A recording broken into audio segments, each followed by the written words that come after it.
Ollie Walsh, 81, wants to ask you about Delia Smith. He says, Delia Smith joined Norwich in 96. What was the best dish she ever served? Did you eat any of her food? No, she was our chairwoman, so she never cooked anything. But she had a lovely restaurant that she opened at the stadium, which was nice. But what she did do was she decided to every now and again have little events for the wives of the players and the staff. She saw the manager and the players going out now and again to things, so she decided to turn the tables and have days out for the wives. So, for example, she took them to Newmarket races for a day, and they had a marquee on the winning line, and got Frankie Dettori to go in and say hello to them and things like that. She had a cookery day where she cooked for the wives, and probably the best of lot was she arranged to take them down to 10 Downing Street for the day. She's connected, isn't she? Well, don't worry about that. And she took them down there, took them for lunch, then took them, and they had a tour around 10 Downing Street at the time. So she's a top woman, and I'm delighted that our team are going to be in the Premiership. She cares a lot about Norwich. Hannah Davis, 98. Out of all the songs that have been chanted down the City Stadium, which one is your favourite? I love the Ayatollah. They sing about the Ayatollah, and at the time you come here, it's explained to you what it's a couple of taps on the head. It's something that's been going since the Ayatollah Khomeini died in Iran in 1980 something. Yeah. So it's been going on an awful long time.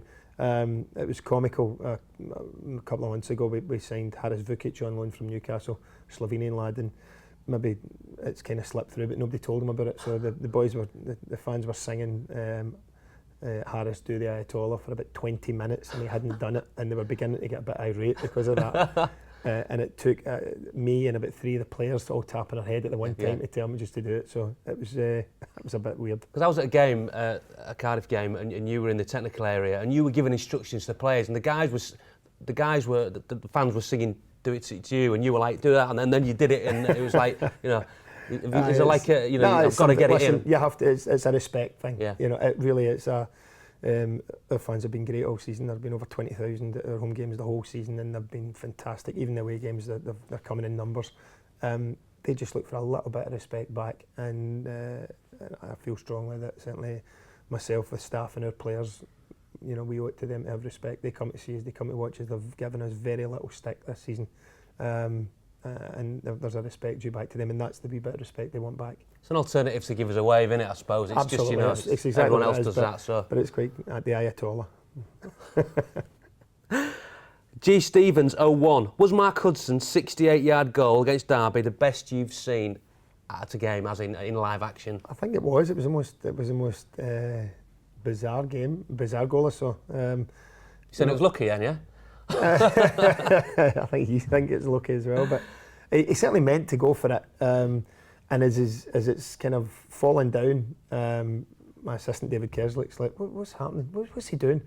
And I was like, "That's gone in. He's done him. And then you see him falling into the back of the net, the goalie, and the ball. It's incredible. When he hit it though, you're thinking, "What are you doing there?" I did that regularly. Just lumped it.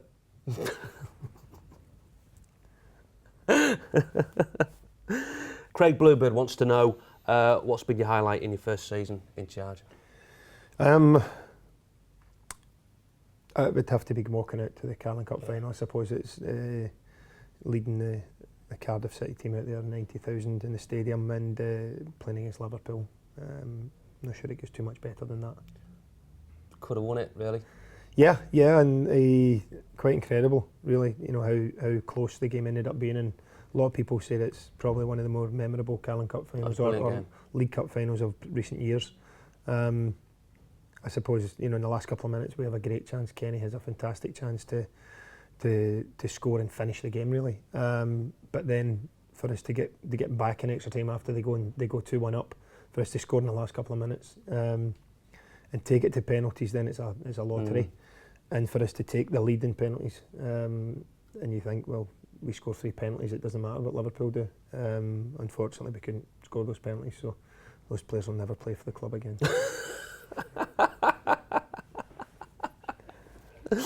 Right, Malky, that is the end of Ask the Boss. Did you enjoy that? Yeah, brilliant. Thanks very much for coming. Can you come again next week?